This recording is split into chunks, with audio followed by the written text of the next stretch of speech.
Bonsoir à toutes et à tous. Merci de nous suivre sur DTV, les titres de ce journal. Alkali Cissé est condamné à 6 ans de prison ferme et a versé une amende d'1,5 milliard. Ses avocats demandent l'assistance de l'État du Sénégal pour libérer leur client qui est malade. Ils ont introduit une requête à la cour de la Mecque pour casser l'amende. Relance du déminage en Casamance, la France compte mener le plaidoyer. Son Excellence Christophe Bigot confie que son pays va appuyer le Sénégal dans la mobilisation de fonds. Objectif avoir 0 mine d'ici 2021 dans la région sud. Les élèves sages-femmes et infirmiers fixent un ultimatum de 48 heures au gouvernement pour que leurs revendications soient prises en compte. Ils demandent le recrutement et l'obtention de leur diplôme, l'application du système LMD, entre autres.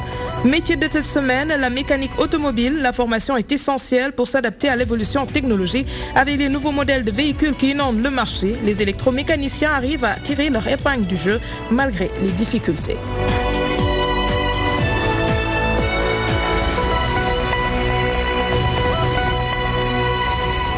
Les avocats d'Alkali Cissé interpellent l'État du Sénégal sur la situation carcérale de leur client en Arabie Saoudite. Maître Abdoulaye Tine révèle que l'ancien député libéral souffre d'un cancer de la prostate, ce qui est incompatible avec la prison. Pour Maître Hassan Diomagnaï, la souveraineté judiciaire du Sénégal est remise en question car l'affaire Alkali Cissé est déjà jugée au Sénégal. Toutefois, ils espèrent, j'y arrive, une libération de leur client le 25 septembre 2018. Les éclairages de Côte d'Indiaye. Les avocats de Alkali Cissé ont dénoncé la violation des droits de leurs clients par la justice saoudienne après avoir dénoncé son extradition vers l'Arabie Saoudite. Maître Abdoulaye Tine dénonce par ailleurs le jugement réservé à son client. Ces anciens co-détenus de toutes les nationalités saoudiennes, yéménites et autres, qui, une fois qu'ils ont retrouvé la liberté, s'érige en avocat de M. Alkali Cissé. Et dans la confidence, il me disait effectivement qu'il faut demander à votre État de faire quelque chose pour ce monsieur. Il est âgé, il est vieux. La nuit, il ne dort pas. Nous-mêmes, nous oublions notre situation et on passait notre temps à s'occuper de lui. L'ancien député libéral traîne une maladie en prison en Arabie Saoudite, une situation incompatible avec les liens de la détention, estime l'avocat du barreau de Paris. Lorsque vous êtes malade, on considère, en vertu du droit international des droits de l'homme, que votre situation n'est pas compatible avec la détention. Mais on l'a incarcéré à la prison centrale de Kida. Le président de la Ligue sénégalaise des droits humains interpelle quant à lui les autorités étatiques. Déjà, on a obtenu une décision plus ou moins favorable sur le plan judiciaire, mais aujourd'hui, avec l'amende ou la condamnation au dommage interne de 1,5 milliard, si Alkali Cissé ne paye pas, il ne reviendra pas au Sénégal. C'est une sorte de contrainte de parcours en réalité. Et un État se doit d'apporter son concours à des citoyens qui sont en souffrance ou en difficulté. Et je pense que cet appel devra être entendu par les autorités sénégalaises. Arrêté au Maroc, puis extradé en Arabie Saoudite, Alkali Cissé est dans les prisons saoudiennes depuis presque 6 ans. Situation qui pousse ses avocats à monter au créneau pour demander sa libération. L'État du Sénégal est aussi interpellé. Les présidents de Cour suprême de 6 pays du Sahel sont en conclave à Dakar. Ce cadre d'échange se déroule dans le cadre du projet Sahel. Celui-ci mène une réflexion sur la lutte contre le terrorisme dans la sous-région. Le phénomène hante le sommeil de nombreux chefs d'État. Pour les présidents de Cour suprême, cette question prioritaire nécessite une réponse judiciaire en toute partialité. Les précisions de Aïda Mamadou Diop. 6 cours suprêmes des pays du Sahel regroupés autour d'un projet intitulé Sahel. Il s'agit pour cette rencontre de Dakar de se pencher sur la prévention et la lutte contre le terrorisme. Nous sommes influencés par l'actualité, disons, brûlante, sur des actes terroristes commis un peu partout. Et comme nous l'avons dit, aucun continent n'est à l'abri. Et vous avez vu, M. le garde des Sceaux a appelé l'attention sur la vulnérabilité particulière de nos pays dans la région du Sahel. Le projet Sahel initié en 2014, regroupe le Burkina, le Mali, la Mauritanie, le Niger, le Sénégal et le Tchad, avec un seul objectif, le maintien de l'état de droit, et qui nécessite aujourd'hui de lutter contre le terrorisme. En tant que juge, nous devons aller plus haut dans l'expression et la manifestation de tout le processus du terrorisme. Ça nous permettra peut-être de mieux décider. Et ça permettra également aux politiques de trouver les moyens d'empêcher que cela naisse. Les cours suprêmes fonctionnent en toute indépendance et à travers leur jurisprudence, elles ont la responsabilité de guider les juridictions du fond concernant les terroristes. Il faut une législation qui traque le terrorisme, il faut une législation qui permet de juger le terrorisme, de punir les faits de terrorisme, mais en même temps la législation doit aussi veiller à sauvegarder les droits fondamentaux. Ça veut dire que même lorsque des personnes ou des organisations sont accusées de terrorisme ou jugées pour terrorisme, il faut les juger, il faut punir sévèrement parce qu'il s'agit d'actes criminels, mais en même temps il faut veiller aussi à ce que les droits fondamentaux de ces personnes ou de ces entités soient respectés. Les cours suprêmes donc sont mieux placées pour formuler des réponses judiciaires. Les recommandations qui seront élaborées à l'issue de ces travaux auront pour but de dégager des principes directeurs dans les aspects judiciaires de lutte contre le terrorisme. Intéressons-nous à la relance du déminage en Casamance. La France disposée à appuyer le Sénégal dans la mobilisation de fonds pour déminer les 200 sites encore infectés par les mines antipersonnelles. L'ambassadeur de la France au Sénégal a assuré que son pays mènera le plaidoyer au niveau international pour la mobilisation de fonds en vue de faire de la Casamance une région avec 0 mine d'ici 2021. Son Excellence Christophe Bigot s'est entretenu avec Mambita Diatta. Le déminage, c'est un sujet qui évidemment est ancien. Il y a eu des efforts très importants qui ont été menés. La France a apporté son soutien en 2009, 2010, 2011, 2012. Aujourd'hui, nous ne participons pas directement à ces opérations de déminage. Handicap International est, je crois, le seul opérateur aujourd'hui qui continue ce déminage et qui, effectivement, vous avez raison de le signaler, ne dispose plus aujourd'hui de ressources financières pour continuer son action. Donc la question se pose de définir les termes d'un plaidoyer pour obtenir un financement sénégalais et financement international. Pour le financement sénégalais, clairement, cela ne relève pas de ma compétence. Pour ce qui est du financement international, je pense que la communauté internationale, évidemment, est sensible à tous les éléments qui permettront de démontrer que ce travail progresse ou a progressé effectivement et qui peut progresser dans toutes les zones. Je sais qu'il y a cet objectif de 0 mine pour 2021.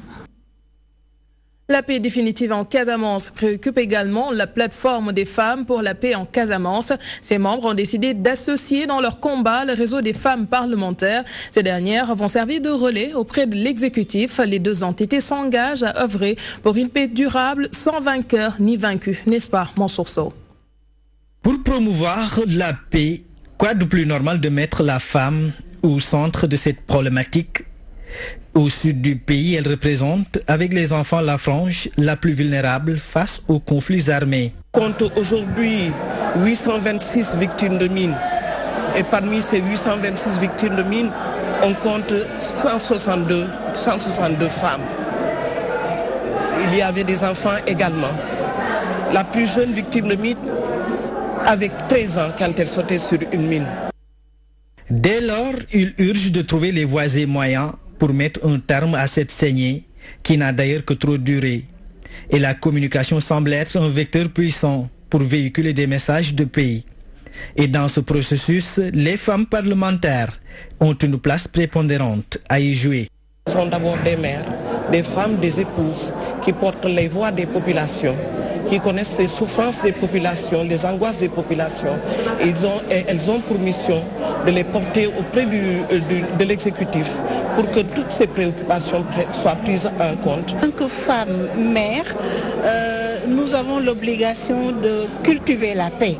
Et c'est sur ce que nous allons nous engager pour porter le plaidoyer pour la paix en Casamance, aussi bien au niveau de l'exécutif, au niveau de la société, mais nous allons aussi nous battre pour plus d'implication des femmes à la recherche de la paix en Casamance. Le Sénégal vit depuis plus de 35 ans un conflit atypique qualifié de basse intensité.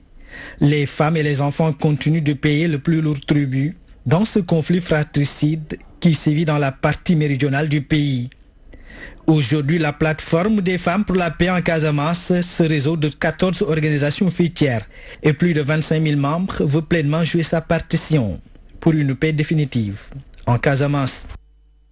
Bonjour, nous restons avec vous. Un plan d'urgence pour faire face aux enlèvements d'enfants. C'est le vœu du réseau des femmes parlementaires. Elles l'ont exprimé ce vendredi au cours de la rencontre pour un plaidoyer pour la paix définitive en Casamance. La première vice-présidente de l'Assemblée nationale, Awa Gueye, s'est entretenue avec notre reporter. Nous avons profité de cet atelier pour déplorer une situation qui a fini en fait d'installer la psychose au niveau des enfants, dans les familles, dans les foyers, et c'est le phénomène de vol d'enfants.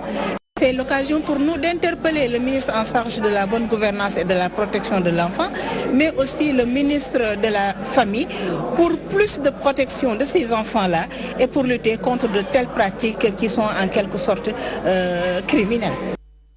Un mot d'économie dans ce journal. Le président Recep Tayyip Erdogan boucle ce vendredi son séjour à Dakar. La relance de l'économie nationale grâce à la coopération du secteur privé des deux pays, un point qui tient à cœur aux deux chefs d'État. Le Forum économique sénégalo-turc a servi de tribune aux deux présidents de la République pour faire un plaidoyer pour la réforme du Conseil de sécurité. Il confie qu'ils ambitionnent d'accroître le volume des échanges commerciaux entre le Sénégal et la Turquie. Ibrahim Fall nous en dit plus. Plus grande considération des pays africains dans le fonctionnement du Conseil de sécurité, le président de la République, en compagnie de son homologue turc, réclame des réformes consolidantes de cette chambre. Et je partage entièrement les points de vue que vous venez d'évoquer sur la nécessité d'une réforme hardie du Conseil de sécurité des Nations Unies.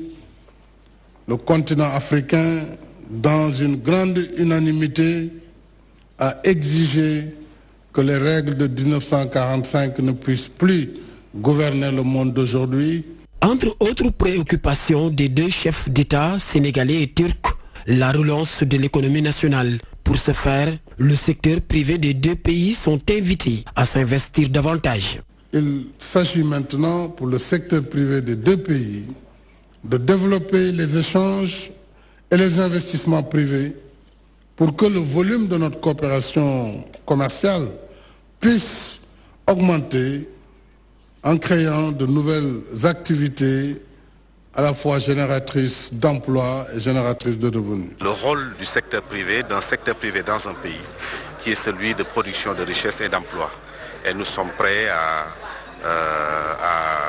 nous y atteler. C'est pourquoi nous avons pu nouer des partenariats assez intéressants dans la perspective de la modernisation et de la mécanisation de notre agriculture. Il y a quelques jours, j'ai essayé de louer un camion. Ce n'était pas possible, puisque tous les camions du Sénégal sont occupés dans les chantiers.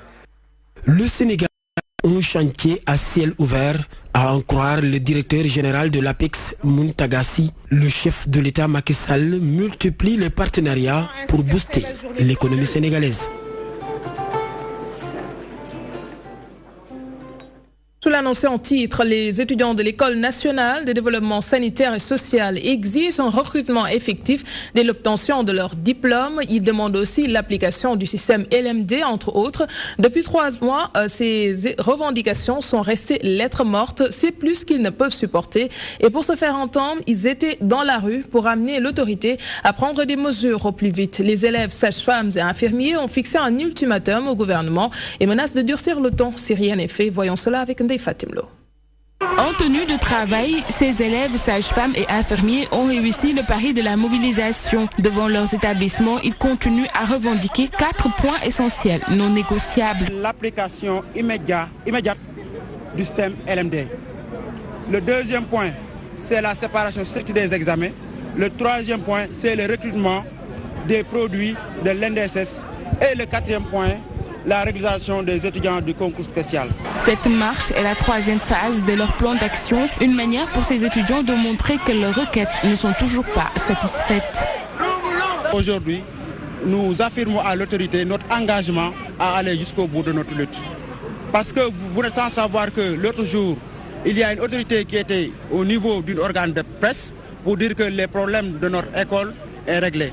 Mais nous tenons à préciser à l'opinion nationale comme internationale que rien n'a été matérialisé ni sur écrit ni d'une manière officielle. Ces étudiants de l'ENDSS se sont plus que jamais déterminés à avoir gain de cause. Après cette marche, ils comptent durcir le ton. Ce lundi, nous comptons durcir le ton car nous sommes plus que jamais déterminés à ce que nos revendications soient satisfaites. Après cette marche, nous ferons pire. De meilleures conditions d'études et un recrutement effectif après l'obtention de leur diplôme, c'est ce que réclament entre autres ces étudiants. Ils estiment qu'ils peuvent combler le gap de ressources humaines dans le système sanitaire car ils ne veulent que sauver des vies. Le chapitre politique présidentiel 2019 à Mbour, l'APR mobilise ses troupes pour la réélection du chef de l'État Macky Sall. Dès le premier tour, les Républicains comptent mettre en exergue les réalisations de ce dernier avec le plan Sénégal émergent. La finalité est de faire comprendre à la population que la démarche du gouvernement est d'améliorer leurs conditions de vie. Ces membres de l'APR ont organisé un grand rassemblement dans la commune de Sandiara. Nous retrouvons Mamadou Diop. C'est dans la commune de Sandiara que tous les responsables de l'Alliance pour la République se sont donné rendez-vous pour discuter du fonctionnement de leur parti dans le département de Mbour. Vous avez vu le ministre secrétaire général, ministre directeur de cabinet qui a lancé aussi un appel à l'unité, un appel à l'amitié, et le maire Gananing et moi-même nous avons répété le même message. Pour permettre à Macky Sall de remporter la prochaine élection présidentielle au premier tour, la première chose à faire selon les apéristes, c'est de retrouver l'unité entre eux. La deuxième chose, c'est de vulgariser les réalisations de l'actuel gouvernement dans toutes les localités. Deux objectifs majeurs. La première partie va être consacrée au message du président, le chef de l'État, qui a envoyé des émissaires dans le département de Mbour pour l'appel à l'unité pour la préparation de la prochaine élection présidentielle de 2019. Le deuxième point, c'est le bilan du président et les perspectives. Le constat est réel, Sandiara a permis la retrouvaille entre les responsables qui depuis un certain temps se regardaient en chaîne de faïence.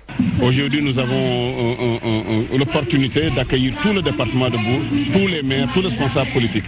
Et je dois dire que c'était une grande journée de réconciliation, d'amitié et de fraternité. Dans ce grand oral, les camarades de Macky Sall ont fait savoir que pour faciliter leur objectif, le gouvernement doit davantage augmenter les conditions de vie des populations. Nous avons dit qu'il faut que pour les perspectives, qu'on augmente l'éducation rurale, qu'on augmente les pistes du PUDC, on l'a vu tout à l'heure, qu'on crée également tout ce qu'on appelle des gares routières un peu partout. Bref, investir dans l'éducation, investir dans les lycées techniques, refinancer la zone économique spéciale de Sandiara. Voilà quelques pistes de réflexion. Après Sandiara, la commune de Thiadiaye va accueillir le prochain grand oral des responsables de l'Alliance pour la République du département de Mbour. Le secrétariat politique de l'AFP félicite le président Macky Sall pour sa gestion du pays. Selon les progressistes, le chef de l'État a réussi beaucoup d'avancées diplomatiques. Par ailleurs, ils n'ont pas manqué de tacler sévèrement l'opposition qui récuse le ministre de l'Intérieur, Aly Ngouille Ndiaye. Pour l'organisation de la présidentielle, selon Pandasek, il n'y a pas de quoi fouetter un chat. La voici. Le secrétariat politique exécutif a félicité le président de la République, le président Macky Sall, et son gouvernement pour le travail qu'ils sont en train d'accomplir au profit des populations. Nous constatons tous tous les programmes qui sont mis en chantier. Les chantiers fusent de partout, à travers le PUDC, à travers le PUMA. Et depuis un certain temps, nous avons vu dans ce pays les présidents, les premiers ministres, les ministres des Affaires étrangères, toutes ces personnalités viennent au Sénégal. Les bailleurs de fonds font confiance au Sénégal. Et tout ça, c'est grâce au travail qui est reconnu par tous à travers le monde, le travail qui est fait par le président Macky Sall et son gouvernement. Et de notre côté, le secrétaire politique a fustigé l'attitude d'une opposition désordonnée qui croit que la politique est faite pour l'essentiel de construction mentale et d'invective et de provocation répétée et de rêve. L'élection présidentielle est organisée par des services. Ce n'est pas le ministre Aly Ngouille Ndiaye qui organise des élections, lui seul. Nous avons les gouverneurs, nous avons les préfets, et tout ça, c'est l'administration qui organise les élections. Et même si nous avons eu à le président de la République a changé de ministre à la demande de l'opposition, parce qu'on avait constaté qu'il y avait des failles pendant les élections législatives. Zéro accident de la circulation, c'est l'objectif du comité d'organisation de la 64e édition du Gamou Serigne Babacar Sy de Saint-Louis. L'événement religieux sera commémoré le 31 mars prochain. Un CDD s'est tenu dans la capitale du Nord pour les derniers réglages afin de permettre aux fidèles tidjanes de faire un bon séjour. La correspondance de Gambi Diagne. La 64e édition du Gamou Seydina Babacar Sy met le focus sur la sécurité de ses pèlerins. Le comité d'organisation demande à tous les acteurs de la sécurité routière d'observer toutes les recommandations des autorités en la matière pour sauver les vies humaines. C'est pourquoi nous faisons appel aux chauffeurs, n'est-ce pas, à tous les convoyeurs de quelques véhicules que ce soit, n'est-ce pas, de respecter les consignes qui seront données par les services, par les forces de l'ordre, que ce soit les gendarmes, les douaniers, partout, pour que les pèlerins, les milliers de pèlerins qui vont venir ici, venant de partout dans le monde, eh bien, puissent non seulement célébrer cet événement, mais rentrer chez eux de façon sain et sauf. Cette année, rien n'est laissé au hasard depuis le départ des pèlerins de chez eux jusqu'à leur retour chez eux. Tous les services qui étaient là représentés ont pris des engagements fermes pour la réussite de cet événement. Le Gamou Seydina Babacar Sy de Saint-Louis est un événement majeur dans la vie religieuse de la ville tricentenaire. Depuis 1954, donc nous sommes à notre 104e édition. 104e édition. C'est un legs que nous voulons vraiment préserver. Parce que tout le monde sait que la célébration de la naissance du prophète, eh bien, c'est un événement d'une portée extraordinairement majeure. Le lycée Charles de Gaulle de Saint-Louis va accueillir la célébration de la naissance du prophète Mohammed, paix et salut sur lui, le 31 mars prochain. Le stade Ablaye Diagne, qui l'accueillait traditionnellement, étant devenu trop petit. Et puis en bref et en image, la tournée du Khalif de Medina Baye en Mauritanie. Cheikh Ahmed Tidjane Ibrahima Niasse a présidé la cérémonie officielle. Le guide religieux a profité de l'occasion pour inviter la population à cultiver la paix et à préserver les relations de bon voisinage entre les deux pays venus divers horizons. Les personnalités maures ont magnifié l'œuvre de Baye Niasse dans le monde islamique. Faites illustration provenant divers. Nous changeons de registre. Les nouveaux modèles de voitures les obligent à moderniser leur travail. Munis de l'équipement adéquat, les électromécaniciens peuvent être considérés comme les artisans de l'automobile. La formation à l'école est obligatoire pour exercer ce métier. Ces professionnels ne se plaignent pas. Ils arrivent à tirer leur épingle du jeu. Toutefois, la mécanique automobile présente des risques. Vous l'avez compris, c'est le métier de cette semaine et c'est l'affaire de Adjara Ndiaye.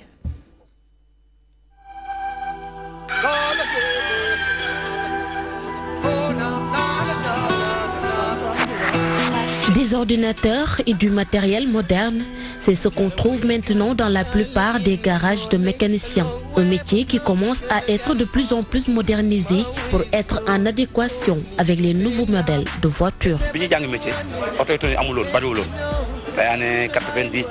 Quand on apprenait le métier, il n'y avait pas ces genres de voitures. Mais à partir de 1996, les Occidentaux ont créé OBD1. C'est les premières machines et chaque pays avait son système. C'est après que OBD2 est venu. C'est un système approprié à toutes les voitures. Donc, s'il y a un panne, tu branches ton ordinateur pour faire le diagnostic.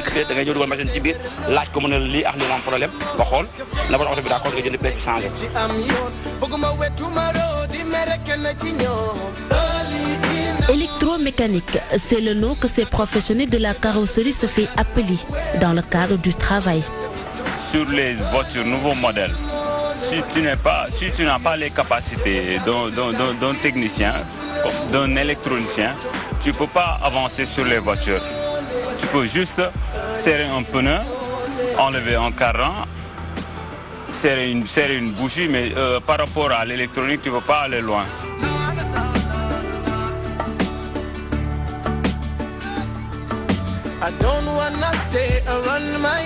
Pour dépanner une voiture, ces travailleurs respectent des étapes pour ne pas susciter un autre problème. Vous savez, une voiture, c'est comme une personne. Il a son carnet de santé. Il faut respecter chaque étape pour pouvoir le réparer.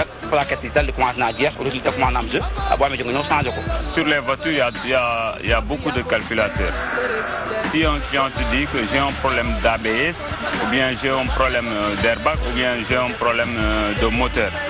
Donc c'est à toi de voir s'il y a un problème d'ABS, tu demandes à l'ordinateur. La mécanique ne peut pas avancer sans l'électronique, informent ces professionnels. D'ici peu de temps, ça va être difficile de pratiquer ce métier parce que nous-mêmes, nous avons besoin de se ressourcer encore pour avancer. Les voitures automatiques sont plus fréquentes, mais ils sont plus compliqués à réparer. Exposés à la fumée, ces experts du véhicule rencontrent d'énormes problèmes dans leur métier. On est exposé à beaucoup de dangers. Dans quelques temps, ces garages n'existeront plus et nous n'avons pas suffisamment de ressources pour se financer. Il y a beaucoup de mécaniciens qui ont fermé leur garage pour manque de moyens.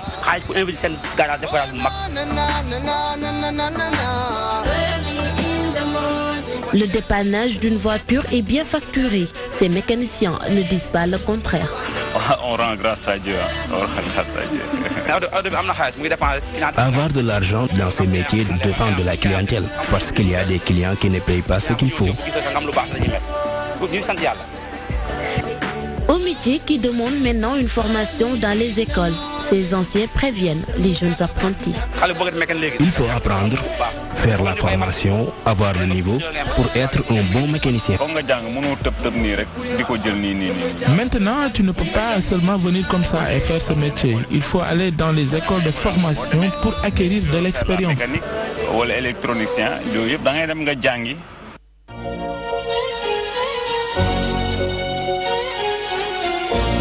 Jadis, la main et l'apprentissage dans les garages forgeaient les mécaniciens. Ces gens ne se font plus appeler des ouvriers aujourd'hui car la formation dans les écoles est obligatoire pour faire ce travail. Les professionnels en sont bien conscients et lancent un appel aux autorités de financer le projet pour faire avancer davantage ce métier au Sénégal.